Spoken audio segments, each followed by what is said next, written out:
செல்லா புத்தி தான். ஏதாவது இருக்கு. சரி எல்லாம் சரியாயிடும் நான் சொல்லிட்டாருல. என்ன பிரச்சனை? எப்படி சொல்றேன்னு தெரியல. இங்க வந்து உட்கார பேசுங்க. சரி செட் ஆயிட்டா சீரியஸான விஷயம் தான். உட்கார சீரியஸான விஷயம் சொல்ல மாட்டியா? சொல்லு. பார்த்து உட்காருங்கடா. எனக்கு வந்து ஸ்வீதா ஆப்ரேஷன் தெரியும். ஆப்ரேஷன் என்ன இது தெரியாம கேட்குறேன்.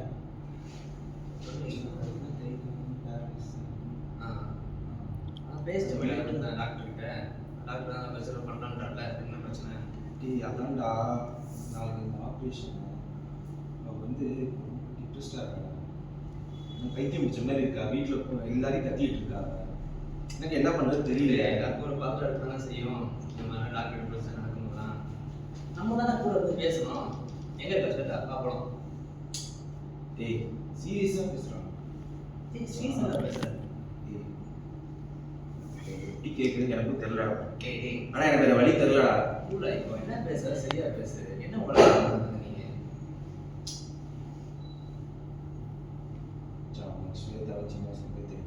ஆமாம் தெரியும். நீ உன்கிட்ட க்ளோஸாக பழகிறதுனால யார்ட்டையும் பழகிறது. சரி நான் மட்டும்தான் தெரியும். என்னடா சொல்கிறா? She wants some outlet. அதாவது பசங்களுக்கு மட்டும்தான் இந்த ஃபீலிங்ஸ்லாம் இருக்கும் அப்படின்னு உங்களுக்கும் இதோட ஜாஸ்தியாகவே இருக்கும். என்ன சொல்ல வர? டேரக்டாக பேசுகிறா. அவளா தேட்டமா நிற்கிறேன். சரியா பேசு. என்ன விஷயம் சொல்லு. She wants to have a sister. சரி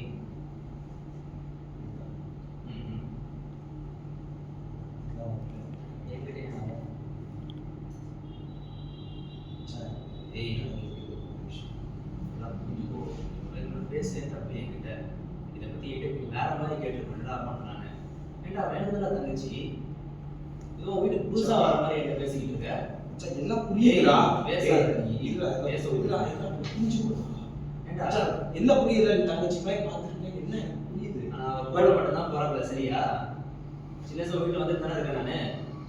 அந்த கேஷ் கார்டு கூட சரி இந்த ஹெல்ப் நான் வேற யார்கிட்ட கேட்க முடியும் சொல்லு. வேற யார்கிட்ட கேட்க முடியும்? அறிவு இருக்காடா உனக்கு? உனக்கு பைத்தியம் பிடிச்ச என்னடா பண்ற? சாகடிச்சு முடிய நீ வேற ஹெல்ப் மாதிரி கேட்குற. என்ன ஸ்வேதா பையன் அண்ணன் மாதிரி பார்த்துருக்கா? அச்சா நீ சொல்றதெல்லாம் நல்லா தான் இருக்கு. டயலாக்லாம் நல்லா தான் இருக்கு. But you have to be practical. Okay நான் லூசு மாதிரி பேசிக்கிட்டு இருக்கேன். அறிவு இருக்காடா உனக்கு? பைத்தியக்காரா? இதை பத்தி நம்ம யோசிப்போம். வேற வழியே எனக்கு புரியுதா? நீ வந்து இந்த விஷயத்தையும் கழட்டுக்க தான் ட்ரை பண்ற. எனக்கு புரியுது. ஏய் எல்லாம் அட்வைஸ் பண்ணிட்டு போயிடலாம். நீ என்ன உன் பிரச்சனை? உனக்கு புரியுதாடா? என்ன பேசுவோம்டா? எவ்வளோ வழி இருக்குடா. என்ன உனக்கு ஏதாச்சும் இருக்காடா? என்கிட்ட எப்படா நீ கேட்கலாம்? உனக்கு எப்படா தைரியம் வந்து என்கிட்ட கேட்கறதுக்கு? இன்ட்ரெஸ்ட் டேய் லூசு மாதிரி பேசாதடா. ஸ்வேதா என் தங்கச்சிடா.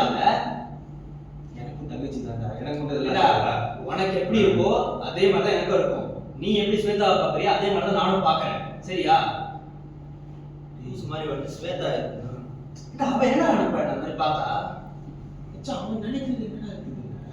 டேய் மினிமம் ஏதாச்சும் ஆயிடுச்சா? என்ன இப்படி பேசிக்கிட்டு இருக்க வந்ததுல இருந்து? உன்னை நம்பி வந்திருக்கேன். நீ தான் இந்த விஷயத்தை எனக்கு ஹெல்ப் பண்ணணும். இந்த விஷயம் அவன் இல்ல நான் சத்தியமா பேச மாட்டேன் உங்ககிட்ட. டேய் இல்ல என்ன ப்ராப்ளம்? உனக்கு என்ன ப்ராப்ளம் இருக்கு? She wants to get an outlet. Okay டேய் ஒரு சரி பொறுமையாடா. நான் நீ இதனால உனக்கு வந்து ஒரு கில்ட்டி கான்ஷியஸ் வரணும்ல எந்த அவசியமும் கிடையாது. இதுக்கு ஒரு சொல்யூஷன் தேடும். சரியா? இல்ல என்ன சொல்யூஷன் தேடுறீங்க? என்ன solution? She is getting operated tomorrow. Okay then she can never feel anything like ஒரு செக்ஸ் இல்ல எதுவுமே பார்க்க முடியாது. அதுக்கேடா என்கிட்ட கேக்குற? நம்ம இதுக்கு தேடணும்டா சொல்யூஷன். வெயிட் பண்றா. யோசிடா. சொல்யூஷன் தேடி எல்லாம் முடிஞ்சு போய்டும். அப்புறமா நீ சொல்யூஷன் தேடு. சரியா? மென்டல் மாதிரி பேசிட்டு வந்து ஒரு பொறுமையாடா. பொறுமையா இருக்கேன். நான் வேற வழி இல்லாம தான் அவனை கேட்க வந்திருக்கேன். வெரி பத்திட்டு இருக்கா. ஏச்சி கிளம்பி போய்டுவான். நான் பேசிட்டு இருந்தா அமைதியாடா. வந்து லபலபா சமாதானம் பேசிட்டு இருக்கான். டேய் நீ என்னதான் கேட்கணும்? சரி அவன் நீ சொல்யூஷன் சொல்றான். ஆனா சொல்யூஷன் எனக்கு கண்டிப்பா நோ தான் சொல்லுவேன். சரியா? ஓகே ஏன்கிட்ட தான் பேசிட்டு இருக்க. நீ எப்படி ஸ்வேதாவை பார்க்கறியோ அதே மாதிரி தான் நானும் பார்த்துருக்கேன். அவள் கேஷ்ல வந்து நானும் அவளுக்கு ஹெல்ப் பண்ணியிருக்கேன். எல்லா வேலையும் நான் பார்த்துட்டு இருந்திருக்கேன். அவள்கிட்ட சாப்பாடு விட்டுறது எல்லாமே நான் பண்ணியிருக்கேன். சரியா? என்ன உனக்கு நீ இது மட்டும் ஒரு கெட்ட விஷயமா நினைக்கிறப்ப? என்னடா ஆச்சு லூசு ஏய் மாதிரி ஒன்னே தான் நான் பண்ணிருக்காவ நான் ஒரு பொண்ணு மட்டும் அவளை ஈஸியா யார்ட்டையும் போக மாட்டேன் அந்த மாதிரி சரியா God. சொல்யூஷன்